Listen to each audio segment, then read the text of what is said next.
Hello and welcome to another practical. We will continue looking at our people's fights. As before, I did not look into this recording and this will be live commentary. So looks like we have Hookbill that's in warp into a Plex with Thrasher inside.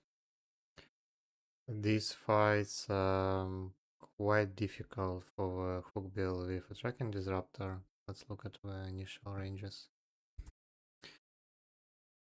Because ships with an autocannons or with artillery are not that vulnerable to tracking disruption.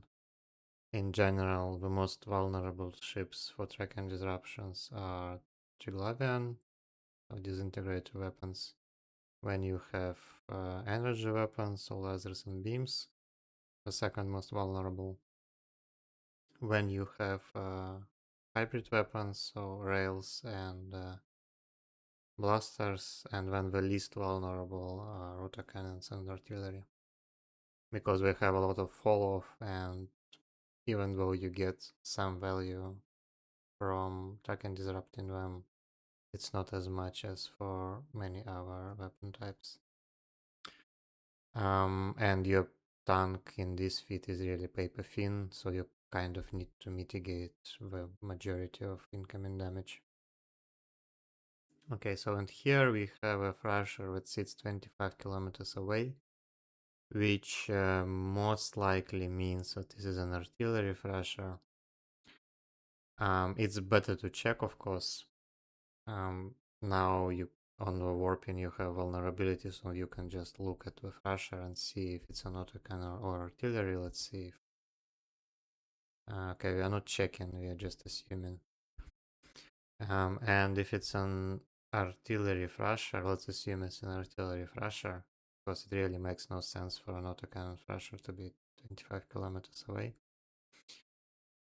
This fight will be difficult.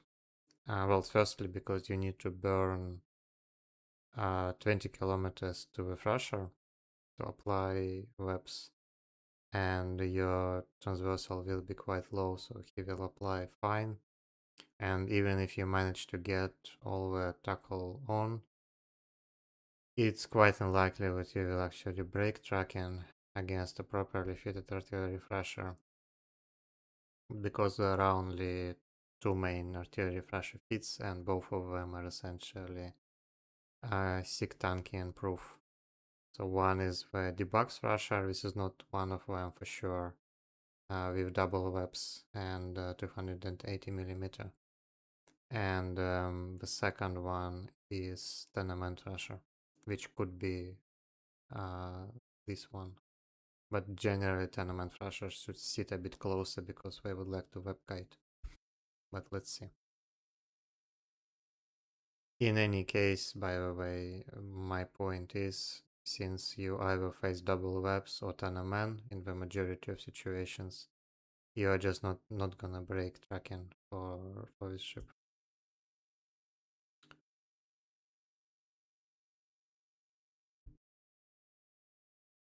And this Thrasher is super slow. Yeah, he is not even yellow boxing.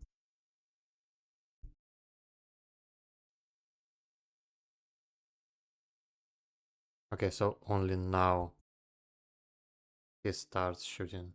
So we are already on like low orbit essentially with a tracking disruptor on, and he starts shooting only now.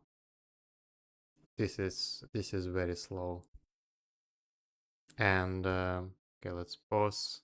And it's an artillery Thrasher, but with some weird fit.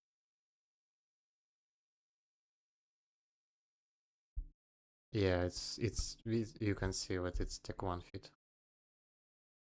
So I assume that this is probably some newer player or newer character with really bad skills.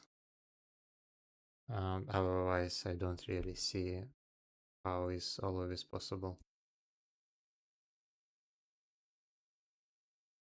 And it looks like in general this fit is really weird because you have 280 mm railguns which really work only if you fit double webs and just sit stationary on the warping. If you wanna kite with some mobile platform, you always fit 250 mm. Otherwise, you just don't have enough fitting space for anything else with 280 mm. And he obviously has only one web, right? Yeah, it's one web. Yeah, so this is just some weird fit. Probably like new or inexperienced pilot, and in this case, it just goes very easily the Hookbill's way.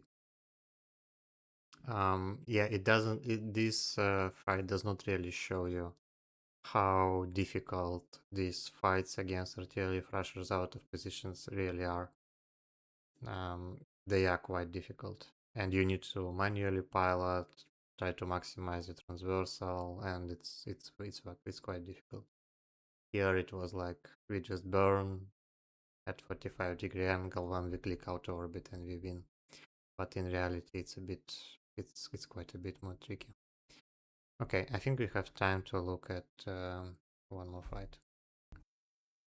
Okay, in the second fight, we have Hookbill with dual prop and the missile disruptor against Talwar.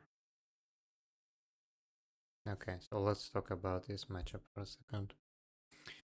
So we are fitted in a way to essentially counter any possible Talwar fit. We have dual prop to counter kiting towers that are quite rare, but sometimes you can bump into them. And we have a missile disruptor to counter typical rocket tower fits. So I would say, as a general rule, you should win this as a Hookbill quite easily. So the biggest problem that you face against rocket towers, let's see, I think it's a rocket tower. Yeah, it is a rocket tower. So the problem is when you fight against rocket towers, you just sometimes cannot win on tank to DPS. If you fit, for example, standard, medium, ancillary, she'll boost to fit. Because you both have the same range. Tower also gets bonus to range. And if tower fits two webs and just sits stationary, so two webs and a scrum, it will have perfect application as well. And when the tank to DPS on Talwar and the tank to DPS on Hookbill are quite similar, and in this case you may just not be able to win the DPS race. You still can leave the fight, of course, because you have tank control, but you may not be able to just win the numbers game.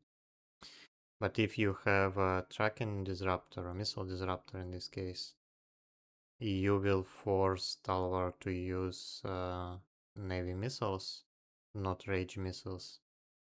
And I think in this case it should be quite favorable for the Hookbill. And in addition, you can use missile disruption on range to force Talwar to fit Navy missiles, and then you just instantly switch to application script. And it doesn't make sense for Talwar to switch back to Rage, because when you will just switch back to optimal range disruption, and your script switching is instant and his reloading is 10 seconds. So this should be a pretty easy win. Let's see if Talwar is double web stationary or not. It is a single web Talwar. So you can see that speed is 700 meters per second, which is approximately 60% lower when we hit at afterburner speed. So this is very cookie cutter Talwar, so something like micro warp drive, scrum web, and rockets. and it makes our job much easier. Firstly, he shouldn't really shoot Rage in this case because his application is quite poor.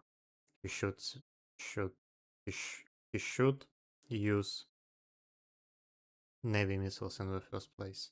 So this is already a mistake.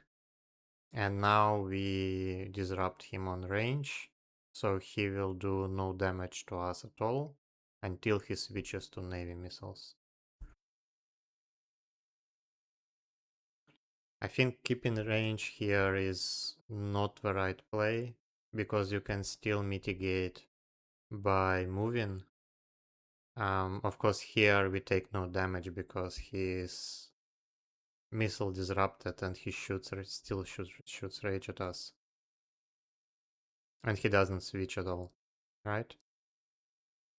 Yeah, he doesn't switch. Well, like if you don't switch from rage to navy, then you're just gonna die. And he still doesn't switch.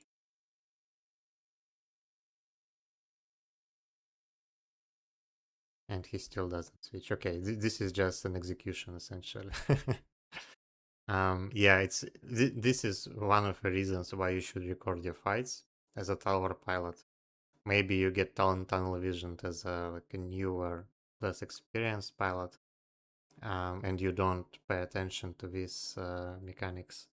But when you record your fights and when you just look at them afterwards, you realize, okay, I did no damage for the entire fight, so I need to pay attention to this next time and look at my damage application and see if I'm not doing any damage when I need to switch. At least just keep it in mind. Yeah, but again, in this situation, it was just poorly played from the Talwar pilot, so it was pretty one-sided. In any case, a couple of instructive mistakes that you can learn from as well.